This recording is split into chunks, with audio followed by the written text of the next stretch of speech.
안녕하세요. 반갑습니다. 오늘 제가 말씀드릴 주제는요, 수분 섭취에 대해서 말씀을 드려보려고 그래요. 그러니까 물 마시는 게 얼마나 중요한지, 탈수가 얼마나 몸에 안 좋은지 그 이야기를 좀 해보려고 그래요.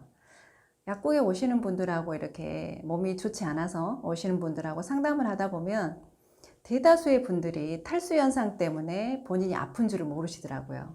그래서 그분들에게는 이런 어떤 건강기능식품이나 의약품의 도움보다는 탈수 현상이 일단 해결이 돼야 건강을 찾을 수 있는 분들이 많으시더라고요. 그래서 제가 그런 경험들이 많기 때문에 오늘은 수분 부족에 대해서 말씀을 드려보도록 하겠습니다. 우리 유소하게는요, 체내 수분의 비율이 함유량이 약 70% 정도 된다라고 그래요. 근데 이게 이제 성인이 되잖아요. 3, 40대가 되면 이제 떨어져서 남자들인 경우에는 약 60% 정도 되고요. 여자들인 경우에는 약 55% 정도까지 떨어진다라고 그래요. 근데 이제 더 나이가 들어서 60대 이후가 되면 남자들인 경우에는 약 55% 정도까지 떨어지고 여자들인 경우에는 약 45% 정도까지. 그러니까 몸 안에서 수분의 함유량이 절반이 안 되는 거예요. 그렇게까지 떨어진다라고 그래요. 그 말은 조금 돌이켜서 생각을 하면요. 나이가 들어간다라는 것은 어떤 거예요? 예, 수분의 함유량이 떨어지는 것과 같은 말이다. 이렇게 생각하시면 될 것 같아요. 그러니까 나무에서 나뭇잎이 열려서 가을이 돼서 말라서 떨어지는 것과 같은 이치가 아닌가라는 생각이 들거든요. 태어날 때는 남녀 구분 없이 체내 수분 보유율이 똑같은데 나이가 들어갈수록 어때요? 남자들에 비해서 여자들의 수분 보유율이 훨씬 더 떨어져요. 그 이유가 뭐 때문이냐면요. 여자들은 남자들보다 지방세포가 더 많아요. 약 10% 정도 더 많죠. 남자들은 근육세포가 더 많고, 그 말은 지방세포는요, 물과 친하지 않아요. 그러니까 지방세포를 보면, 거기서 수분이 차지하는 비율이 10%도 안 돼요. 근데 일반 조직세포들을 보면 수분의 함유량이 70%에서 약 80% 정도 되거든요. 근데 물과 친하지 않은 지방세포가 여자들은 선천적으로 더 많을 수밖에 없잖아요. 그래서 탈수로 인한 현상이 더 잘 나타날 수 있고요. 그래서 이제 노화가 진행이 되면서 또 거기다가 여성이면서 만약에 거기다 하나 더 추가해서 지방세포가 많아지는 비만증이다. 이런 경우에는 탈수로 인한 어떤 자각 증상이라든가 탈수로 인한 병증이 훨씬 더 심각하게 나타날 수 있다는 겁니다. 우리 사람 몸이요, 수분이 1% 정도 부족하게 되면 갈증을 느끼게 되어 있다라고 그래요. 3% 정도 부족하게 되면 이제 혈류량이 부족해지고요. 5% 정도 부족하게 되면 뇌 혈류량까지 부족해져서 기억력이 저하가 될 수 있다라고 그럽니다. 근데 대부분의 사람들이 낮에 활동할 땐 어때요? 그냥 맹물을 마시는 사람들이 별로 없어요. 그 맹물보다는 커피를 마신다 할지 음료수라든가 맥주라든가 주스라든가 물을 대용할 수 있는 이런 음료들을 찾거든요. 근데 이런 음료들은요, 물을 대신할 수 없다라는 거죠. 중요한 것은. 그리고 심지어는 이런 것들은 이뇨작용을 갖고 있기 때문에 수분을 갈취해 간다라는 거예요. 근데 이것들을 마시게 되면 어때요? 우리가 갈증을 느낄 틈이 없어요. 그러니까 수분은 채워지지 않았는데 이런 기업류들을 많이 마시다 보니까 갈증을 느낄 틈이 없고 거기다 심지어는 이제 이뇨작용까지 있어서 수분만 뺏기는 게 아니라 그 수분 속에 녹아있는 미네랄까지도 이제 뺏기게 된다라는 거예요.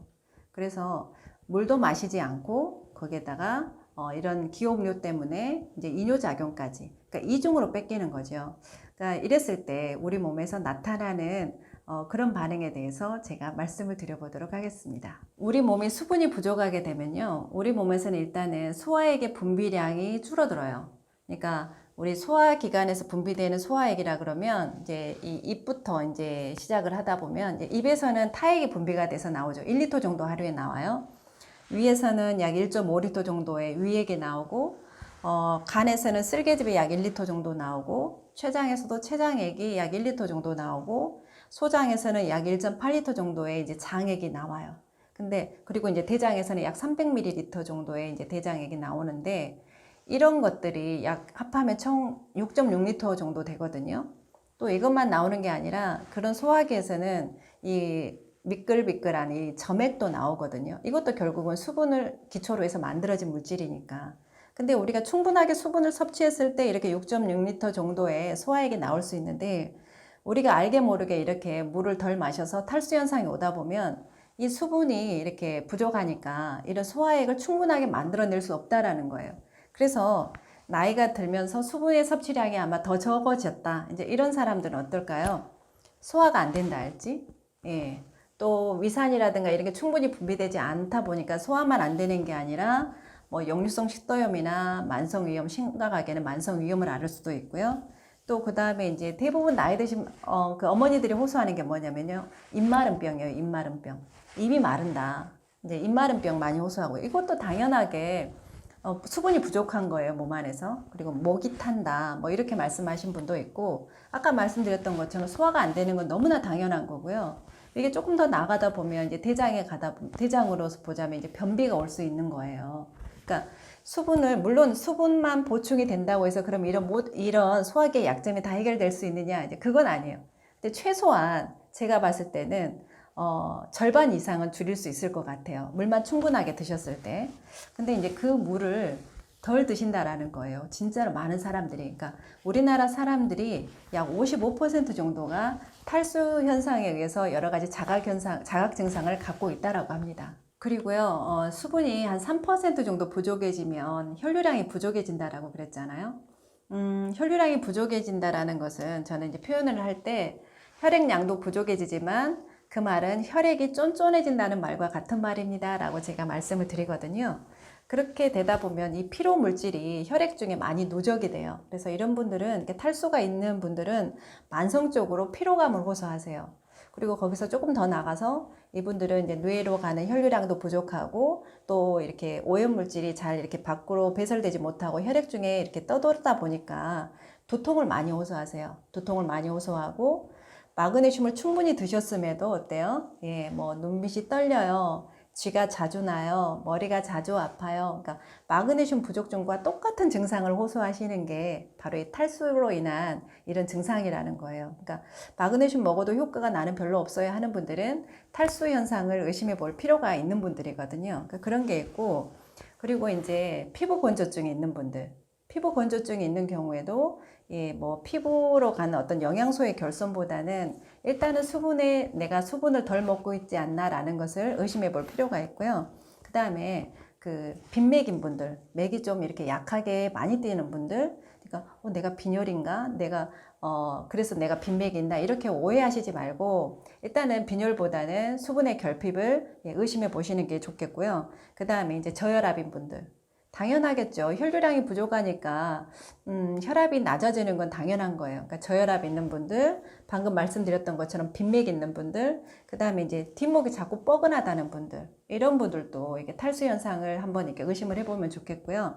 그러니까 지금 제가 대부분 말씀드린 게 뭐예요? 혈류량이 부족하기 때문에 이 빈혈 증세와 비슷해요. 그러니까 빈혈 증세가 있으셔가지고 이렇게 병원에 가서 혈액 검사하는 분들 중에 대부분은요, 빈혈 수치가 정상인 분들이 많거든요.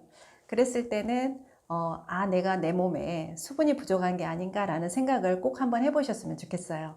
그리고요, 우리 몸은 이제 세포로 이루어져 있잖아요. 약 60조 개 정도의 세포로 이루어져 있는데, 우리 몸의 수분의 비율을 100으로 놓고 봤을 때 70% 정도의 수분은 이렇게 세포 내에 머무르고 있고 30% 정도의 수분은 세포 외에, 그러니까 바깥에 머무르고 있거든요. 근데 우리가 이제 만성적으로 이제 탈수가 진행이 되면 이 세포 내에 머물러야 되는 수분의 비율이 떨어지잖아요. 그러면 이게 굉장한 위험 신호거든요. 우리 몸에서 봤을 때는. 그러면 우리 몸은 어떤 일을 벌이냐면요, 이 수분을 뺏기지 않게 하기 위해서 세포막을 이렇게 두껍게 만들어 버린대요. 근데 그 두껍게 만들게 하기 위해서는 이제 콜레스테롤이 필요하다라고 그러네요. 그래서 우리 세포막의 중요한 구성 성분이 바로 콜레스테롤이잖아요. 그래서 우리가 뭐 콜레스테롤을 많이 먹지 않았음에도 그러니까 필요 이상의 콜레스테롤을 간에서 합성을 해버린다라는 거예요. 그러니까 나는 많이 먹지 않았는데 콜레스테롤 수치가 높아졌어. 이것은 그런 분들은 내가 수분이 부족하지 않나? 라는 생각을 반드시 좀 해보실 필요가 있을 것 같아요. 제가 방금까지는요, 그러니까 수분이 부족해서 탈수 현상이 일어났을 때 몸 안에서 일어나는 부정적인 반응에 대해서 제가 말씀을 드렸고요. 이제 제가 말씀드릴 게 뭐냐면 약국에서 이런 분들은 정말 탈수가 일어나지 않도록 정말 주변에서 신경을 많이 써야겠다라고 생각이 이제 들은 경우가 있었는데요. 그게 어떤 경우냐면 첫 번째가 이제 치매를 앓고 있는 분들이거나 치매가 우려돼서 이제 약을 드시고 있는 분들, 예, 이런 분들이에요. 그러니까 우리 치매를 앓고 있는 분들 뇌 사진을 찍어보면 어때요? 다 쪼그라져 있죠. 뇌의 부피가 다 줄어 있어요. 말라 있다고요. 그러니까 치매가 있는 분들은 뇌가 말라가는 게 바로 치매거든요. 그러니까 이런 분들이 물론 뭐 수분의 부족이 단순하게 수분의 부족이 뇌가 쪼그라지게 하는 원인은 아니지만 결국은 이게 뇌가 말라간다라는 건데 이분들이 탈수까지 있게 되면 결국은 치매가 가속화가 될 수 있다라는 거예요. 그러니까 제가 과거에 어느 책자에서 치매는 탈수다라는 그런 내용을 봤던 기억이 나요. 정말 중요한 것 같아요. 치매를 앓는 분들에게 이 수분의 공급이 굉장히 중요해요. 뇌가 말라가는 거니까. 그러니까 이런 분들한테는, 그리고 치매를 앓는 분들이 어때요? 식사하는 것도 다 잊어버리거든요. 그러니까 이분들이 물을 마실까요?